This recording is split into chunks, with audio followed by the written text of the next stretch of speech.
राजीव और उसकी पत्नी रिया अपने शादी की सालगिरह मनाने के लिए एक यादगार जगह की तलाश में थे।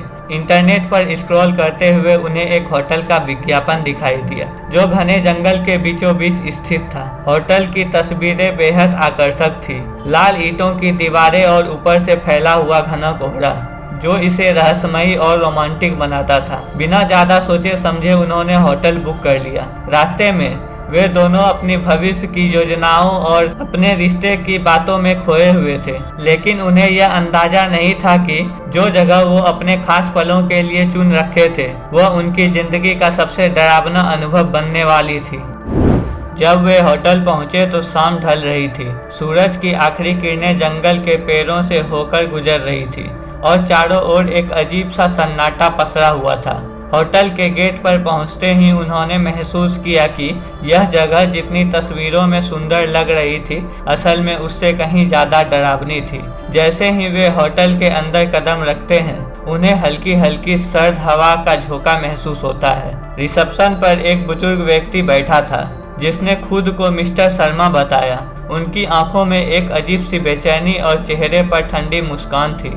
जब राजीव ने कमरे की चाबी मांगी तो शर्मा ने थोड़ा हिचकिचाते हुए कहा, कमरा नंबर 306 खाली है, आप चाहें तो उनमें रह सकते हैं, लेकिन रात के 12 बजे के बाद कमरे से बाहर मत निकलना। शर्मा की इस चेतावनी ने रिया को थोड़ा चौंका दिया। उसने राजीव से फुसफुसाकर कहा, यह आदमी बहुत अजीब है, कहीं हम गलत जगह तो नहीं आ गए। लेकिन राजीव ने उन्हें समझाया कि शायद यह सिर्फ एक पुरानी जगह की अफवाह है और इनमें से डरने वाली कोई बात नहीं। दोनों ने कमरे की चाबी ली और तीसरी मंजिल पर स्थित कमरा नंबर 306 की ओर बढ़े। जैसे जैसे वो सीढ़ियों पर चढ़ रहे थे उन्हें लगा कि दीवारों पर लटकी तस्वीर उन्हें देख रही है। कमरा खोलते ही उन्हें महसूस हुआ कि वहाँ अजीब सी ठंडक थी जबकि बाहर का मौसम गर्म था। रिया ने बत्ती जलाने की कोशिश की लेकिन कमरे में रोशनी मध्यम थी और कोने में एक अजीब सी परछाई सी लग रही थी।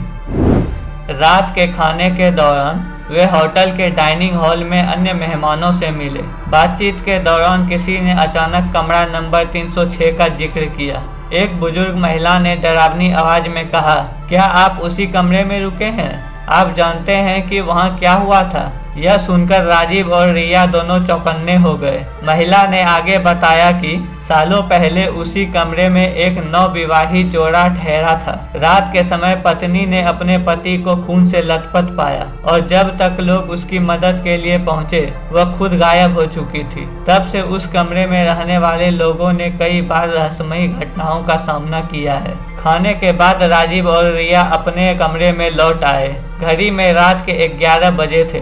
कमरे का माहौल बेहद शांत था लेकिन इस शांति में भी एक तरह की बेचैनी छिपी हुई थी। राजीव ने रिया को दिलासा देते हुए कहा कि ये सब बस कहानियां हैं और इसमें डरने जैसे कोई बात नहीं। उन्होंने बत्तियां बुझा दी और सोने की कोशिश करने लगे, लेकिन जैसे ही उन्होंने आंखें बंद की कमरे में हल्की खटखट की आवाज सुनाई देने लगी। रिया ने धीरे से पूछा, राजीव ये आवाज कैसी है? राजीव ने इसे अनसुना करने की कोशिश की, लेकिन जब आवाज तेज होने लगी तो वह उठकर दरवाजा चेक करने गया।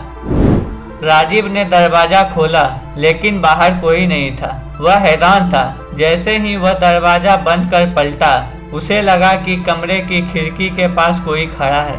उसने तुरंत लाइट ऑन की लेकिन वहां कोई नहीं था। रिया अब तक पूरी तरह डर चुकी थी। उसने कहा, राजीव मुझे यहाँ एक पल भी नहीं रहना, हमें अभी निकलना चाहिए। राजीव ने उसे शांत रहने को कहा और खुद बिस्तर पर बैठ गया, लेकिन उसकी नज़र कमरे के कोने में रखी एक पुरानी अलमारी पर पड़ी। अलमारी के दरवाजे से हल्की आवाज आ रही थी जैसे कोई अंदर से उसे खटखटा रहा हो। राजीव ने साहस जुटाकर अलमारी का दरवाजा खोला लेकिन अंदर कुछ भी नहीं था। तभी पीछे से रिया ने चिल्लाकर कहा, राजीव देखो। तब उसने पलटकर देखा तो कमरे की दरवाजों पर खून से लथपथ हाथ के निशान दिखाई देने लगे। उसकी संख्या धीरे धीरे बढ़ रही थी और कमरा किसी अहस शक्ति से कांपने लगा। अचानक कमरे का टेलीफोन बजा। राजीव ने डरते हुए रिसीवर उठाया लेकिन दूसरी तरफ कोई आवाज नहीं थी। कुछ सेकंड की खामोशी के बाद एक धीमी और भयानक आवाज आई, यह कमरा तुम्हारा नहीं है, इसे तुरंत छोड़ दो वरना अंजाम बुरा होगा। राजीव ने रिसीवर नीचे रख दिया और रिया की ओर देखा जो पूरी तरह से कांप रही थी। रिया ने राजीव से कहा, हमें अभी यहाँ से भागना होगा, लेकिन जब उन्होंने दरवाजा खोलने की कोशिश की तो वह जाम हो चुका था। खिड़की से बाहर घने जंगल का अंधकार फैला हुआ था। तभी एक भयानक परछाई खिड़की के पास प्रकट हुई। वह परछाई धीरे धीरे कमरे के अंदर आने लगी। उसकी शक्ल इंसान जैसी थी, लेकिन उसकी आंखें जलती हुई आग जैसी धधक रही थी। कमरे का माहौल पूरी तरह से बदल चुका था। राजीव और रिया ने महसूस किया कि वे उस कमरे में कैद हो गए हैं। तभी दीवार पर एक पुरानी तस्वीर उभरने लगी। वह एक महिला की तस्वीर थी जिसकी आंखों से खून बाहर आ रहा था। वह महिला बोलने लगी, यह कमरा मेरा है, मुझे धोखा दिया गया था। अब यह जगह मेरी आत्मा की कैदगाह है और तुम दोनों भी मेरी तरह यहाँ से कभी नहीं जा पाओगे। तस्वीर से निकलने वाली आवाज और कमरे की भयानक गतिविधियों को देखकर राजीव ने रिया का हाथ पकड़ा और अलमारी के पीछे की खिड़की से बाहर कूदने का फैसला किया। दोनों ने अपनी जान बचाने के लिए पूरी ताकत से भागने की कोशिश की। जैसे ही वे खिड़की से बाहर कूदे, कमरे में जोरदार धमाका हुआ और होटल के अन्य लोग वहां दौड़कर आए। अगले दिन जब राजीव और रिया ने होटल छोड़ने की कोशिश की तो मैनेजर मिस्टर शर्मा ने उन्हें रोकते हुए कहा, मैंने आपको पहले ही आगाह किया था, कमरा नंबर 306 हमारी सबसे बड़ी गलती है। राजीव ने शर्मा को कुछ भी जवाब नहीं दिया और रिया को लेकर वहां से तुरंत निकल गए। राजीव और रिया ने यह बात कभी किसी को नहीं बताई, लेकिन वे जानते थे कि कमरा नंबर 306 में जो कुछ भी हुआ वह एक भूतिया अफवाह नहीं था, बल्कि एक हकीकत कहानी थी।